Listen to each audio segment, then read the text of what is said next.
kami ingin menyampaikan tentang isu terkini yang terkait dengan kajian perencanaan pembukaan kembali bioskop atau sinema di Indonesia selama masa pandemi COVID-19. Perlu kami sampaikan bahwa rencana pembukaan kembali bioskop yang kemarin disampaikan untuk di DKI Jakarta sebenarnya masih dalam rencana, dan itu merupakan proses konsultasi antara pemerintah daerah dari DKI Jakarta dengan Satgas pusat, dan tentunya sudah hampir sekitar 1 bulan pemerintah DKI melakukan kajian. Demikian pula tim pakar juga melakukan kajian terhadap kemungkinan bioskop ataupun sinema untuk dibuka, karena mempertimbangkan aspek, selain aspek kesehatan, juga mempertimbangkan aspek sosial dan ekonomi. Perbedaan opini memang wajar di dalam masa pandemi ini, karena kita semua sedang belajar tentang apa yang bisa kita lakukan dalam mempertahankan kondisi aman COVID dan juga bisa melakukan kegiatan aktivitas sosial ekonomi yang produktif. Dua hal ini memang menjadi sesuatu hal yang harus kita tangani secara bersama, karena kegiatan-kegiatan yang sudah mulai dilakukan seperti di perkantoran dan lain-lain juga tetap harus mempertahankan protokol kesehatan dijalankan dengan ketat. Dan kami juga ingin menyampaikan bahwa proses belajar bersama ini tentunya dilakukan bersama juga dengan media, dan silakan untuk melakukan kajian-kajian di dalam proses membantu pemerintah daerah dan masyarakat secara keseluruhan untuk memulai aktivitas sosial ekonominya. Kami perlu sampaikan, di dalam membuka sebuah aktivitas sosial ataupun ekonomi, itu selalu sudah diingatkan oleh Presiden Republik Indonesia bahwa harus melalui proses, di mana pertama adalah proses prakondisi, kemudian timing, prioritas, melakukan koordinasi pusat daerah, dan monitoring evaluasi. Kami perlu jelaskan beberapa hal pentingnya. Di dalam prakondisi, pastikan dilakukan pengkajian. Pengkajian ini tentunya melihat dari risiko penularan dan risiko peningkatan kasus, dilihat dari zona-zona yang ada. Kemudian kita lihat prioritas sektor sosial dan ekonomi yang mana yang memang diperlukan untuk dibuka, dan dasarnya apa. Silahkan untuk dikaji oleh pakar dan oleh Satgas yang ada di tiap-tiap daerah. Selain itu juga dalam pengkajian ini atau prakondisi ini tentunya kita harus melihat tentang kesiapan dan kecukupan fasilitas kesehatan dan pendukung lainnya di dalam membuka suatu atau rencana membuka suatu kegiatan sosial ekonomi. Tentunya timing ini adalah menentukan kapan sebenarnya kegiatan itu cukup aman untuk dibuka. Jadi tidak serta-merta untuk bisa dilakukan pembukaan tanpa melihat kondisi yang terkini. Selanjutnya, kami ingin menyampaikan beberapa hasil dari kajian yang kemarin juga sudah kami sampaikan tentang bioskop dan sinema ini. Kalau seandainya sampai dibuka, jadi ini adalah pertimbangan dari tim pakar yang sudah membahasnya cukup lama. Pertama adalah perlu melakukan screening usia dan kesehatan. Jadi tidak semua usia boleh ke bioskop karena potensinya, maka disarankan hanya yang berusia di atas 12 tahun dan di bawah 60 tahun tanpa gejala dan penyakit penyerta atau komorbid. Dan kapasitasnya harus dibatasi maksimum 50%.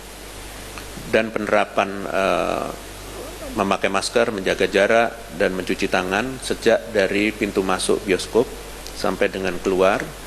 Dan tiketingnya tidak dilakukan secara face to face tapi menggunakan online, dan menutup game arcade apabila ada di situ untuk juga menutup kemungkinan terjadinya penularan di situ. Disediakan alat pengukur suhu dan menentukan pintu masuk dan pintu keluar yang tidak sama untuk masyarakat. Kemudian fasilitas cuci tangan di toilet, kemudian juga di pintu masuk, Dan kemudian penyediaan alat pelindung diri khususnya untuk pengunjung harus menggunakan masker setara dengan masker bedah atau medis atau lebih. Sedangkan petugasnya juga harus menggunakan masker, menggunakan face shield, dan betul-betul dilatih dengan baik dan disiplin ditegakkan apabila fasilitas itu mau dibuka dengan monitoring. Dan apabila terjadi pelanggaran, harusnya langsung ditutup seperti apa yang harus dilakukan oleh pimpinan daerah. Jadi kembali lagi kami sampaikan bahwa kondisi untuk pembukaan bioskop atau sinema itu adalah bagian dari pembahasan yang sedang dilakukan oleh pemerintah DKI di dalam rangka melihat kemungkinan untuk dilakukan. Tentunya pemerintah daerah memiliki pertimbangan-pertimbangan lain, bukan hanya kesehatan, tetapi juga aspek ekonomi dan sosial, karena kontribusi ekonomi untuk bioskop juga cukup tinggi dan juga masyarakat secara umum juga memerlukan hiburan, tetapi kembali lagi keputusan membuka dan seterusnya diberikan kepada pemerintah daerah setelah melalui seluruh proses tadi yang sudah kami sampaikan. Selanjutnya kami ingin menyampaikan tentang masker. Seperti kita lihat selama ini kegiatan 3M, menjaga jarak, menggunakan masker, dan mencuci tangan, ini adalah protokol kesehatan kunci. Dan yang paling utama, pertama adalah menggunakan masker. Dan menggunakan masker ini kenapa penting? Karena memang betul-betul dapat menghindari diri kita dan diri orang lain dalam penularan.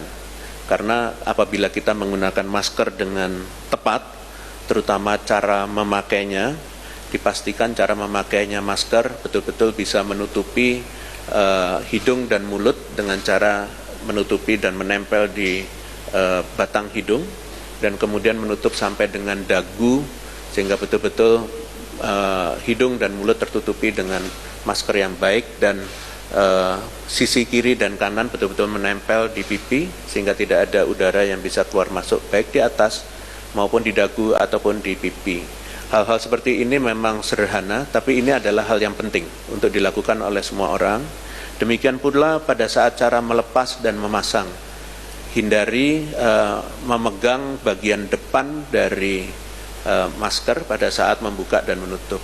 Selalu memegang pada talinya untuk mencantolkannya pada daun telinga. Begitu juga pada saat melepas. Dan usahakan untuk selalu mencuci tangan setelah melepaskan masker, sehingga betul-betul kondisinya bersih di tubuh kita dan tidak tersentuh oleh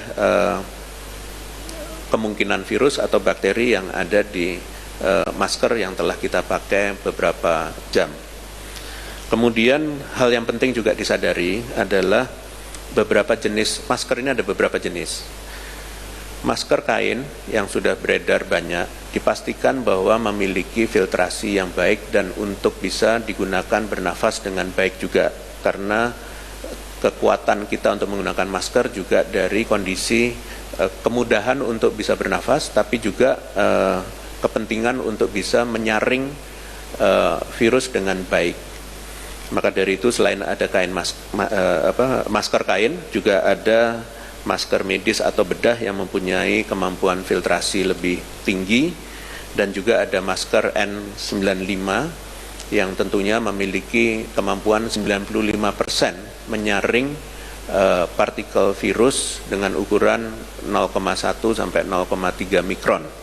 Dan bagian dari hal yang penting di sini dalam penggunaan masker, supaya membiasakan menjadi kebiasaan baru untuk seluruh anggota masyarakat, seperti sudah dihimbau oleh Presiden, agar kita bisa menggerakkan ibu-ibu PKK, dan ini harapannya adalah seluruh daerah di Indonesia, para ibu-ibu, terutama ibu-ibu pasti melindungi keluarganya, baik anak-anaknya ataupun juga suaminya, sehingga dengan mengingatkan melalui ibu, pesan ibu, itu tentunya kita harapkan menjadi cara yang paling efektif untuk betul-betul bisa memasifkan perubahan perilaku menggunakan masker.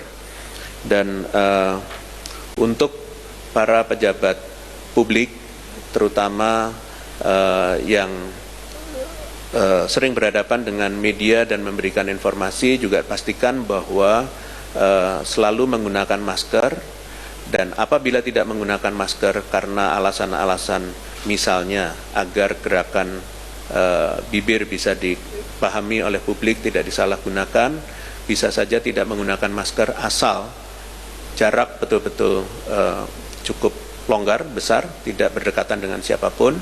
Kemudian sirkulasi udara juga dipastikan dengan baik dan tidak terjadi dalam waktu yang lama.